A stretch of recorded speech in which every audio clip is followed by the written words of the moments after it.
December 23rd. This is our final show before we take a short break for the Christmas holiday. I'm Kate Czaplinski, bringing you today's latest local news. Rob Adams will have the latest weather and Connecticut sports update, and Donna Lang will take a look back on this day in history.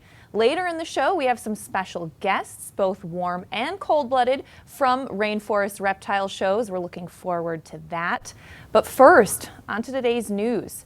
Stratford police are investigating an armed robbery at a church building Tuesday night, where two men with handguns reportedly entered the building shortly before midnight and took items from several people. According to Hearst, Connecticut media, the address given by dispatchers was 40 Johnson Court, the location of the Federal Credit Union owned by the First Baptist Church. The church itself is around the corner on Stratford Avenue. The online church calendar lists the only activity on Tuesday night as an outreach ministry meeting that began at 7:30. You can also follow updates on that story at stratfordstar.com. The Darien community is mourning the death of Jamie Swigert, a U.S. Navy lieutenant and member of the Darien High class of 2002, who was killed in a plane crash in Florida last week. He was 32 years old.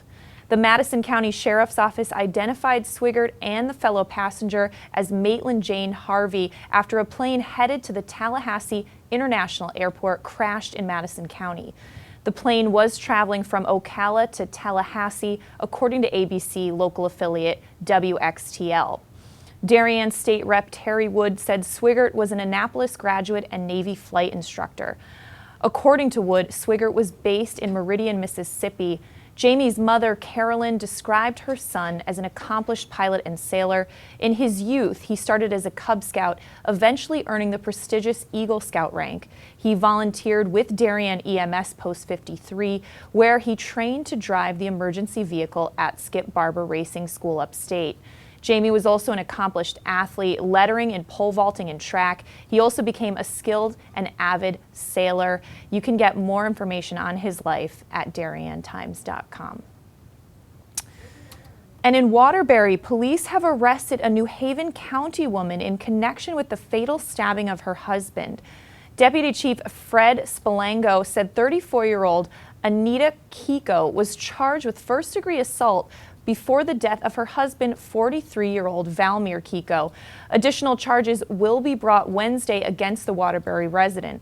Police say officers were dispatched to a home on East Main Street at about 12:30 in the afternoon Tuesday for a domestic dispute. Valmir Kiko was found suffering from a stab wound to his torso and was transported to St. Mary's Hospital. He was pronounced dead around 3 in the afternoon. Officials say the couple's 2 children weren't home at the time. They have been turned over to the custody of the Department of Children and Families.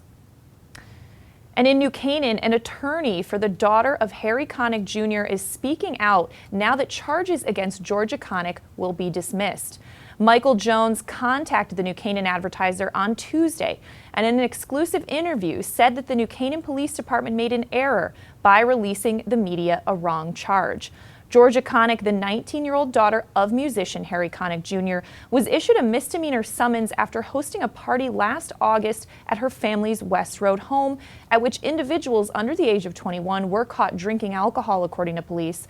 Officers were dispatched to the home around 1 a.m. after receiving noise complaints, and upon arrival they said at least 15 and likely more youths attempted to flee the scene, but were unable to, police said. Officers reportedly saw many empty or partially empty beer cans and bottles throughout the property. Reading from the police report in his possession on Tuesday, Jones stated to the Advertiser that Connick's official charges were allowing minors to possess alcohol and failing to halt the possession of alcohol. However, when the New Canaan Police held its press briefing a few days after the arrest, they said that Connick was being charged with permitting minors to illegally possess liquor and procuring liquor for minors. It is the procuring of alcohol, a potentially more serious element, that was not true, according to Jones, and which upset the Connick family. The Advertiser, at least one other New Canaan news website, and other media outlets all reported what police said about procuring being one of the charges. The Advertiser is attempting to get any official additional information or clarification from New Canaan Police. The story went viral worldwide, and the family wants everyone to know that Georgia did not procure alcohol for anyone. And in Ridgefield, cough medicine packaging, several boxes of it tossed out in a Ballard Park trash can, has renewed long-standing concerns about the abuse of legal cough medications as recreational drugs. A Facebook post Saturday showed numerous boxes of Tussin DM, a medication for adult cough and chest congestion, in the garbage can. The post warned that moms and dads should be aware that some kids will drink cough medicine to get high and that it can be very dangerous. The post drew comments and some official attention, including from First Selectman Rudy Marconi. The police said they'd already been made aware and were following up on it. Captain Jeff Kreitz, the Ridgefield Police Department's public information officer, said the ingredient of concern in the medication is dextromethorphan. Though it is not required by law, some pharmacies have implemented their own policies regarding the sale of products that contain that element to youths under 18 years of age. Police said they're aware that certain over-the-counter medications are susceptible to abuse and continually keep a watchful eye for any changing trends. He said they encourage residents to regularly clean out their medicine cabinets and dispose of any unwanted or unused medications at police headquarters.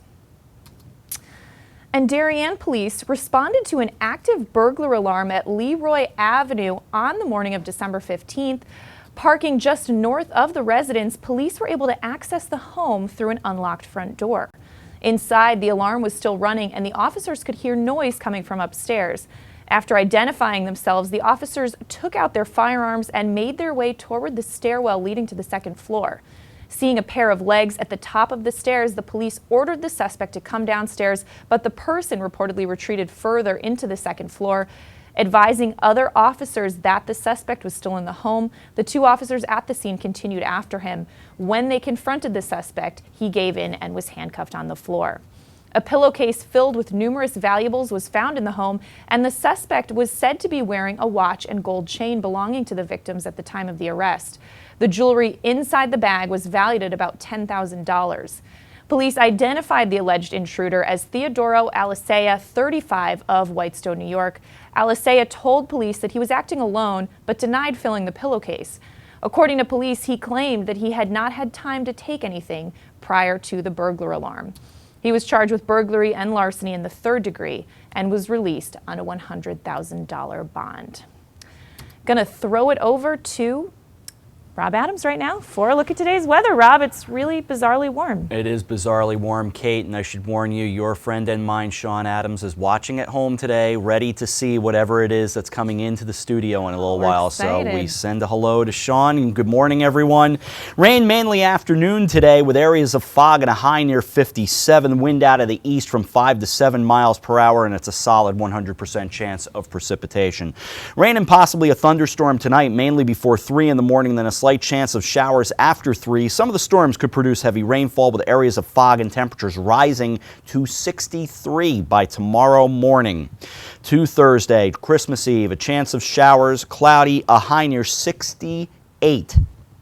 Read that again, 68 degrees. Southwest winds 7 to 10 miles per hour. Slight chance of showers before midnight on Christmas Eve, mostly cloudy, 55 for the low. Christmas Day, slight chance of showers before noon, partly sunny with a high near 61. Do you ever want to have a catch on Christmas Day? I mean, you probably could grab the baseball glove and go out and do that.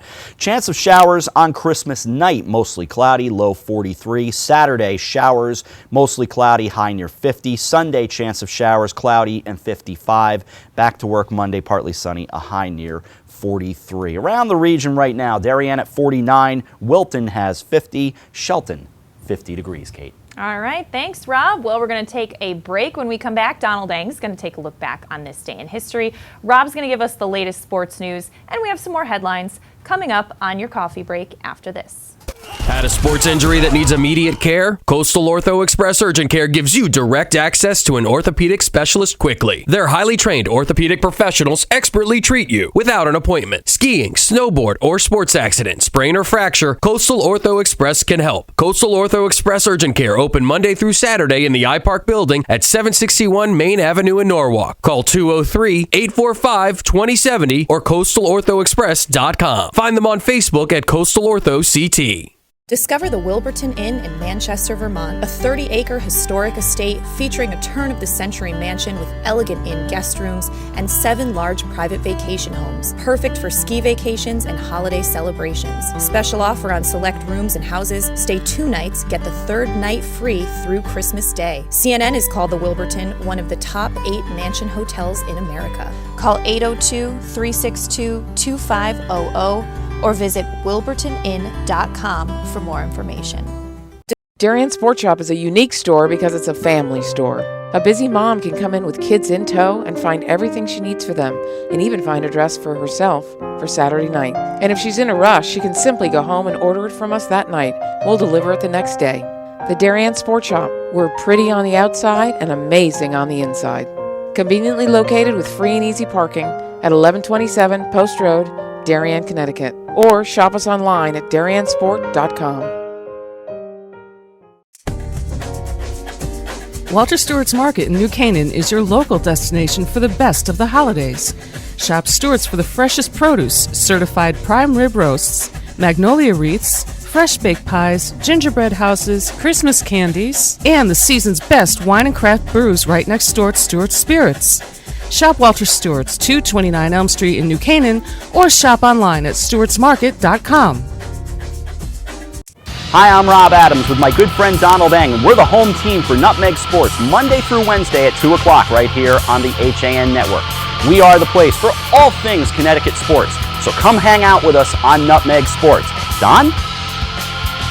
They don't call him the best color man in the game for nothing. Nutmeg Sports, 2 o'clock, Monday through Wednesday, right here on the HAN Network. And we're back on this Wednesday edition of your Coffee Break on the HAN Network. I'm Kate Czaplinski. Going to throw it over to Donald Eng. We also want to point out Donald Eng is responsible for the guests that are coming up later. Can we talk about that, Don? All of them? All of the guests that are yes, coming? Yes, every single one of them. No, I'm responsible for, I think, one of them. Yes. And then she kind of brought the others along with her. So, that's right. Well, your sister's going to be on later. It's not entirely my fault. Yeah, I'm looking forward to that. They have a lot of fun. They're very educational. Yes. And so it should be a really good time. Some reptiles in studio. We're excited about that. But first, we're going to take a look back on this day in history, Don. Well, Kate, it is arguably the most well-known verse ever written by an American, and it was published on this day. But first we go to 1888. Following a quarrel with Paul Gauguin, Dutch painter Vincent van Gogh cuts off part of his own earlobe. Maybe. Modern German art historians say the true version of events has never surfaced, as the two men kept a pact of silence. Gauguin, hoping to avoid prosecution, and Van Gogh in an attempt to keep a friend with whom he was hopelessly infatuated. The prevailing theory is that Van Gogh almost bled to death after slashing his own ear with a razor in a fit of lunacy. He is also said to have wrapped it in cloth and handed it to a prostitute at a nearby brothel. However, new work from experts in Hamburg offers a different version. Gauguin was an excellent fencer and was leaving Van Gogh's house after an unhappy visit. He walked out of the house with his baggage and trusty épée in hand, but was followed by the troubled Van Gogh, who had earlier thrown a beer glass at him. As the pair approached a bordello, their argument intensified, and Gauguin cut off Van Gogh's left earlobe with a sword, either in anger or self-defense. According to historians, it was that attack, not madness, that led to Van Gogh's suicide 2 years later. That's a bit of a downer, I understand, so we're going to go out on a much higher note. In 1823, we first heard, or rather some of us first read, this.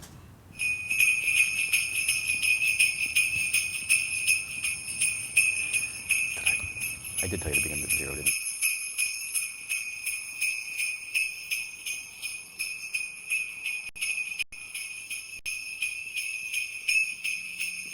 The stockings were hung by the chimney.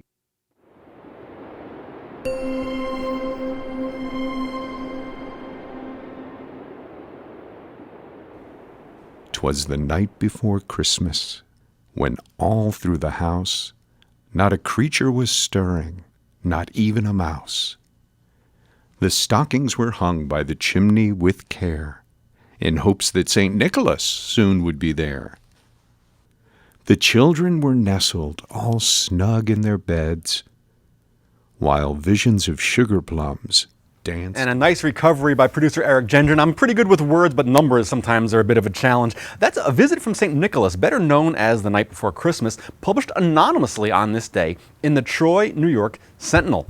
The poem has been called arguably the best-known verses ever written by an American, and it's largely responsible for some of the conceptions of Santa Claus that we now have. It had a massive impact also on the history of gift-giving at Christmas time. You know, before the poem, American ideas about St. Nicholas and other Christmas visitors varied considerably. According to legend, a visit was composed by Clement Clark Moore on a winter's day during a shopping trip on a sleigh. His inspiration for the character of St. Nicholas was a local Dutch handyman and the historical St. Nicholas. The poem was first attributed to Moore in 1837. Moore himself acknowledged authorship when he wrote his own book of poems in 1844. The story behind that is that Moore was a serious scholarly professor and did not want to be associated with what he considered a children's poem. At the time Moore wrote the poem, by the way, Christmas Day was overtaking New Year's Day as the preferred genteel family holiday of the season, but some Protestants saw the holiday as kind of like a Catholic superstition or Catholic deception, and they still had reservations. So by moving the visit of St. Nicholas to Christmas Eve rather than Christmas Day, Moore shifted the focus away from the traditional Christmas Day holiday, and as a result, New Yorkers embraced the poem of a child-centered Christmas as if they'd been doing it their entire lives. Well, that is my last historical look back before Christmas. So whatever holiday you do celebrate, make sure to do it safely and remember to make it magical for a child. I am Donald Ng. All right, Don, thanks so much. We'll see you after Christmas. Well, getting back to some more news today. A Trumbull woman is facing drunk driving charges after police say she swerved and nearly struck a Monroe police car December 20th at about 9:30 at night. According to reports, an officer on patrol was traveling south on Route 25 when a Honda CR-V traveling north swerved toward the center line, nearly striking the officer's car. The officer turned around and followed the CR-V and reported that the driver, later identified as 54-year-old Grace Calavine, crossed the center line into oncoming traffic again. Calavine's breath allegedly smelled of alcohol, and police said she failed a field sobriety test. She later refused to take a breath test. Refusing a breath test carries an automatic 6-month license suspension. Calavine was charged with driving under the influence of alcohol and failure to drive in the proper lane. She's scheduled to appear in court December 29th. Time to switch gears and throw it over to Rob Adams for the latest sports news. Rob. All right, Kate, good morning. Basketball off and running. And really at this point, you come up with a lot of tournaments around the area. For instance, down in Stamford, it was the Jack Smith Memorial Classic at Walsh Court at Trinity Catholic High School. Doubleheader action, game number 1. Kellenberg Memorial out of New York beat St. Joseph 82-76, while the hometown Crusaders knocked off Colby Cathedral 69-59. Pete Galgano hit 5 from the free throw line late to grab the win for the Crusaders. Elsewhere, Staples nipped Darien 44-43. Harding by 15 over Norwalk 92-77. Zach Davidian had 13 as the Foreign Lions knocked off Lyman Hall 57-40. Trumbull over New Canaan 51-39 as the Eagles opened on a 14-5 run. Jack Moore scored 17 for the Eagles, including 3 from downtown. He chipped in with 5 assists, and Tyler Sweeney had 12 in defeat for the Rams.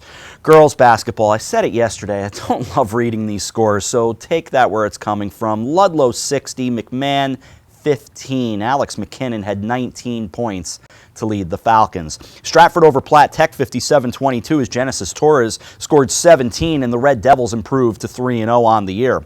From wrestling, it was Ward over Wilton 60-21. There was also Danbury beating Ridgefield 68-6, Foreign over Fairfield Prep 48-21, Massac 54, Weston 16. We're a little heavier in the other news department, away from the floors and the ice.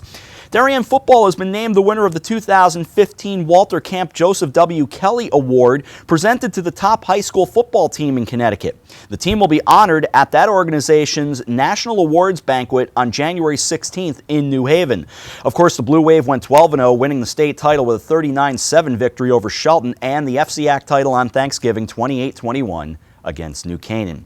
Special Olympics Connecticut will come home to Powder Ridge Mountain Park and Resort for its 2016 Winter Games, according to the organization. Athletes and unified sports partners from across the state will have the opportunity to compete in downhill skiing and snowboarding at the renewed, re-energized venue during Special Olympic Connecticut's Winter Games weekend set for February 27th and 28th. The weekend will kick off with an opening ceremony at 9:30 that morning. Competition and award presentations will follow throughout the day, both Saturday and Sunday, so good stuff there. We will announce the winners of the HAN Network FCAC Athlete of the Week on Monday, or should I say Athletes of the Week, but make sure you get out there and vote.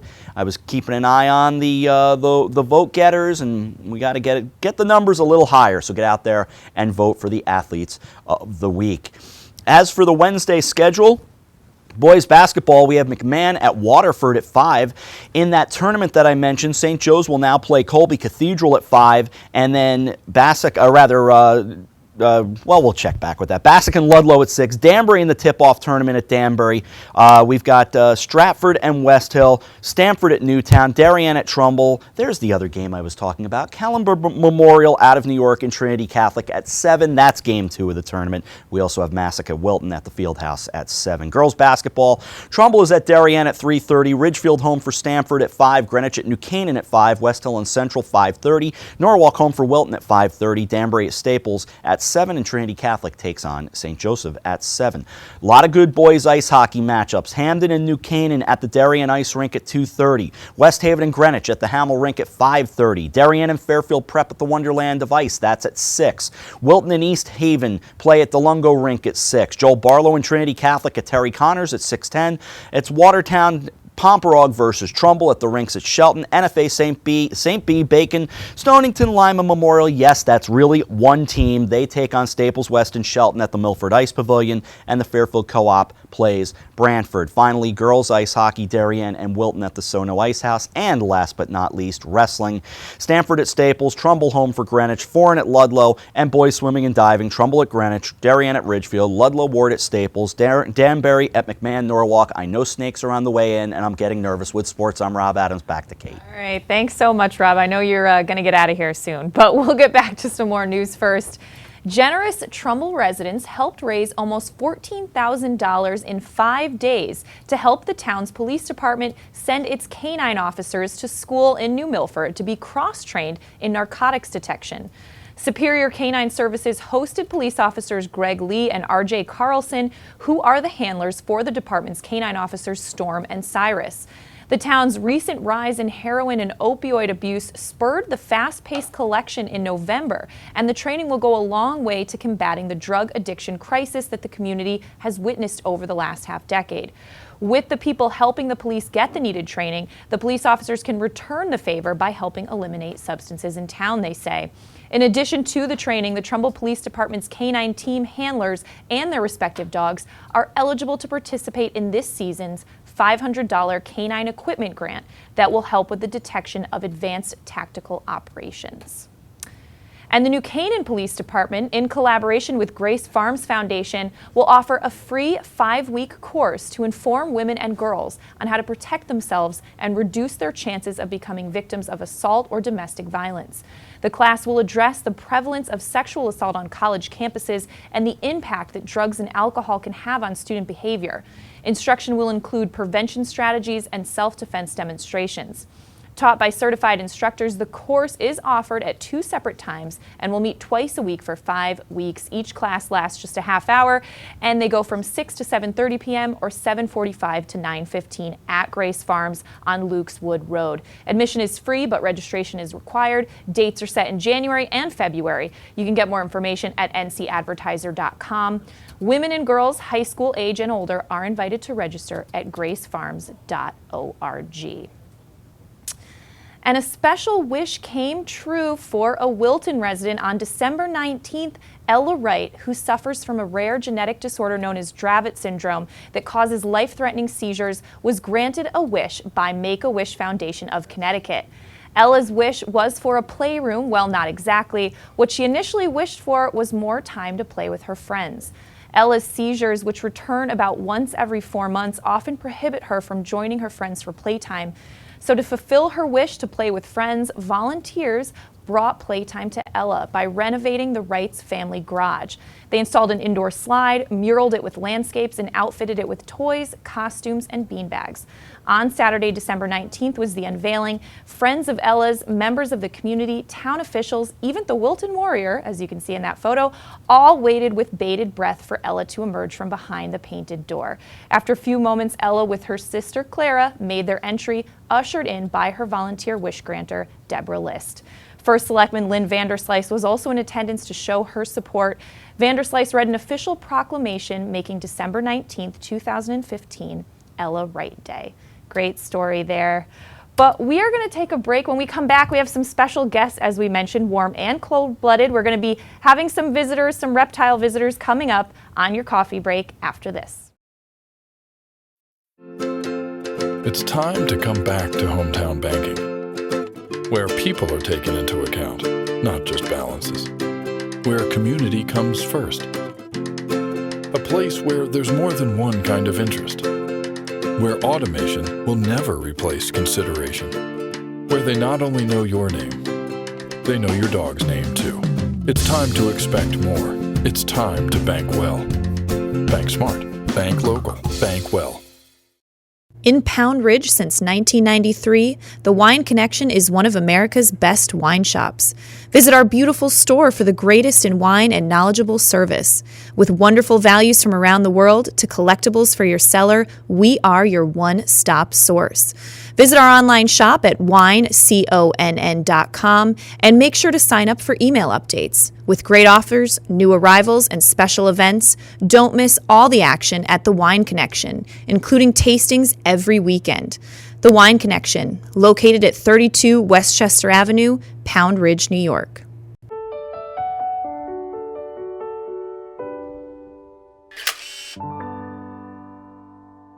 Find over 1,000 special stories at Hospital for Special Surgery. Go to hss.edu/backinthegame. I was jogging 5 months after my cartilage tear. Skiing a year after hip surgery. And playing grandma 4 weeks after hip replacement. One special hospital, 1,000 special stories. See Connecticut patients at hss.edu/CT.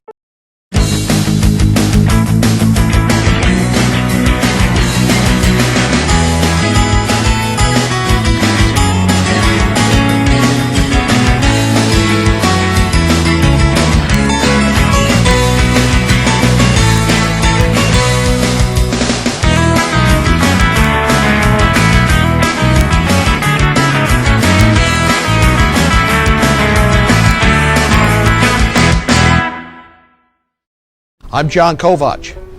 I'm a newspaper editor. I'm a high school football coach. I'm a television presenter. And I want you to love fishing as much as I do. Tune in to Yankee Fisherman, Thursdays at 1 on the HAN network. It's like going to the tackle shop without leaving your office.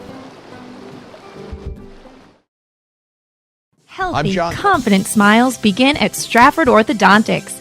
Conveniently located on Main Street, we are Stratford's hometown orthodontist. We offer the latest in orthodontic technology, including Damon braces and Invisalign. We always accept new patients. Call today to schedule a complimentary consultation. 203-375-8332. Stratford Orthodontics, 2499 Main Street, Stratford. 203-375-8332. And online at stratfordsmile.com. Do you do a lot of running around but get nowhere when you're buying a car? Visit Pamby Chrysler Jeep Dodge and Ram for the one-stop buying experience and stop spinning your wheels. Well, there's still a bite out on the water. Most anglers have decided to stow the gear for the winter. Just because Mother Nature isn't cooperating doesn't mean you can't see the latest models of all your favorite gear. With 2 convenient locations, it couldn't be easier to get your fix of summer. Boater, beach bum, fisherman, or simply love the New England coast, this is a unique place to shop. The Dock Shop, 51 Tokenique Road, Darien, 609 Riverside Avenue, Westport, or on the web, dockshop.com. I'm Denise DiGregoli, the host of The Drive on the HAN Network. Join me Tuesdays for some motivational, intelligent talk with a little humor as we visit with people who live their lives mindfully. Tune in to The Drive live on Tuesdays, 12:30, here on the HAN Network. Football University, the nation's leading football training experience, is now accepting applications for its 2015 camps. Our elite faculty of NFL coaches and top professionals teach position-specific on the field and in the classroom to improve your football IQ and help you reach your full potential as a player.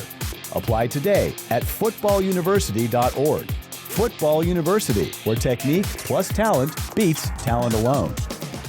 And we're back on this Wednesday edition of Your Coffee Break on the HAN Network. I'm Kate Czaplinski, and what says Christmas better than some reptiles? Right now, I'm joined by Emily Ang and her colleague Mac Rabowski's over there. They're from Rainforest Reptile Shows. Emily, welcome. Hi. And we should say you are the sister of our own Donald Ang. Mm-hmm. But tell us a little bit about Rainforest Reptile Shows and what you guys are all about. So it's kind of like a rescue, but all animals that come in stay there for the rest of their life, and we get them from everywhere, anywhere in the Northeast, and we do shows with them. So educational programs, everything from college lectures to nursery schools, birthday parties, anything we do it. And but we also work with law enforcement. So any animal control officer or environmental police officer, we've probably trained them how to handle dangerous reptiles or potentially dangerous. Wow. And Mac, can you bring over one of our guests? We're excited to see you guys have several boxes right now. Wow. Who is this? So this is Lenny. Wow. She is a black and white tegu lizard, and you can touch her just along her back. Yep. They're from South America, or Argentina specifically, and she came to us. She used to be someone's pet. Oh my goodness. But they get pretty big, so she doesn't make a very good pet, as you can see. Well, that's important to talk about, obviously. I mean, a lot of kids want reptiles as pets. I mean, what do you guys suggest for that? If you want a reptile as a pet, they make really good pets, but they will live a long time, and some of them can get very big. So you're going to want to know that this could be a lifetime commitment for some things. And I know we've talked about this with the folks at the Beardsley Zoo too, but a lot of times people just don't feel like continuing to deal with the reptiles. They seem to be more expendable to people than cats or dogs.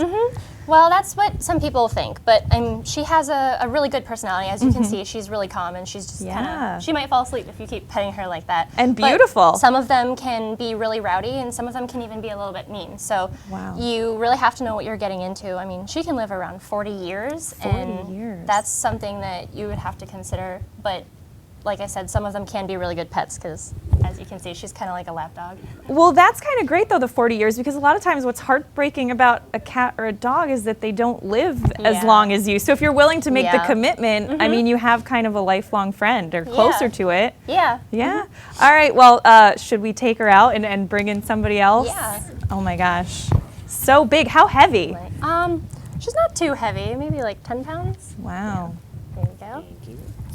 So that's Lenny. That's Lenny. Yep. And so you guys were mentioning you have done some programs with Beardsley Zoo as well, right? Yep. Pretty much every summer we go down there. We bring our trailer. It's this giant trailer. You can go in and you can see all sorts of animals. There's venomous snakes in there, which is really cool. You can get pretty much this close to a venomous snake. And some of the world's largest snakes, we have reticulated pythons in there, and anacondas, which are really cool. And then some small things too. So it's really nice. So who's up next? I'm excited. Looks like we have to Whoa, okay, Rob Adams, hide, because this is serious. I'm not scared of snakes. I think they're pretty cool, but this is a large snake. Yeah, so this is Delilah. Wow. She's a common boa constrictor.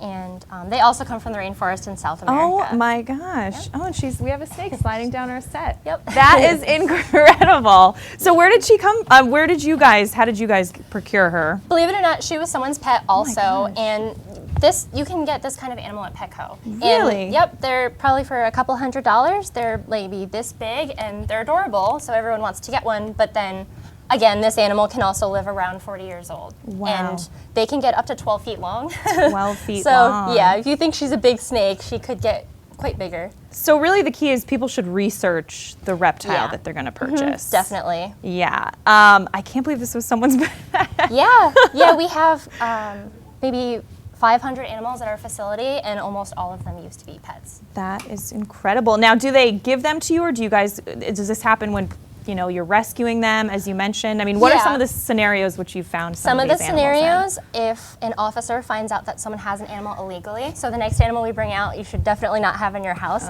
Well, we get called in, we go into the house, and we can identify it and take it out, or they'll surrender it. So a boa constrictor is not illegal to own, but once it gets this big, sometimes people don't want them anymore, so then they'll pass them along to us, and all the animals will stay with us for the rest of their lives. So Delilah's got a good home now. What does Delilah eat? What does Delilah eat? Well, I'm not sure if you really want to know, but she does eat mice and rats. Right.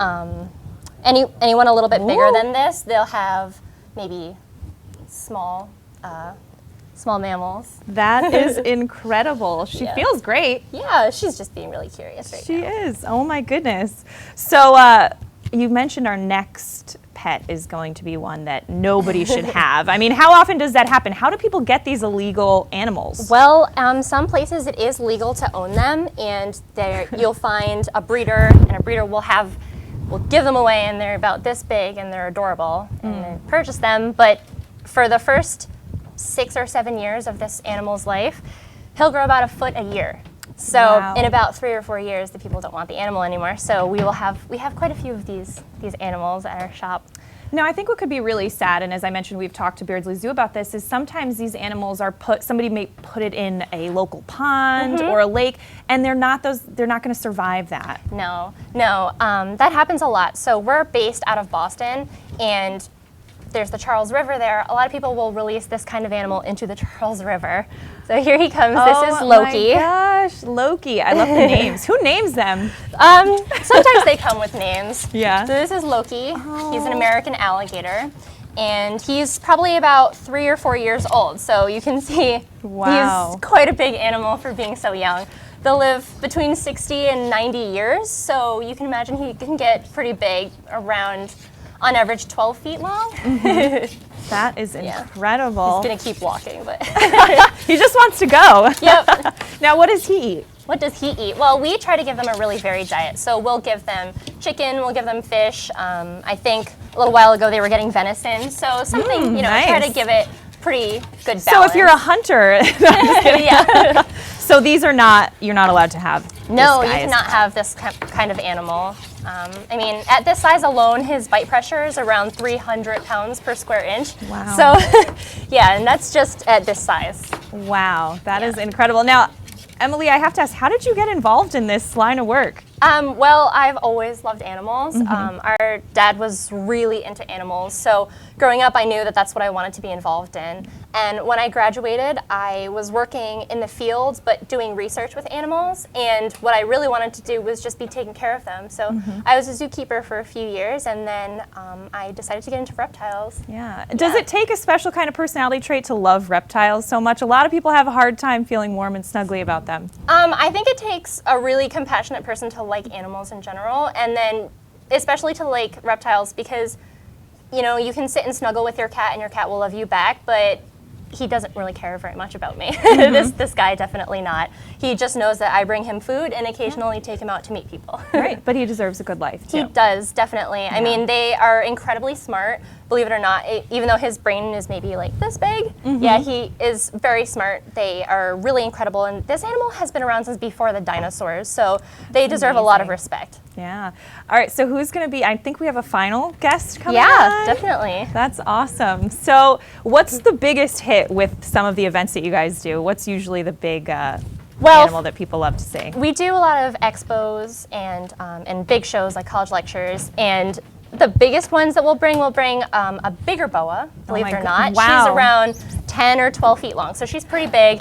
And then we bring about a 7-foot alligator, Fred, and he's usually a really big hit because we open his mouth so people can see and appreciate, and you can hear when he snaps, and it's pretty impressive. Oh, this guy's pretty impressive too. I think some people don't know whether to love him or hate him.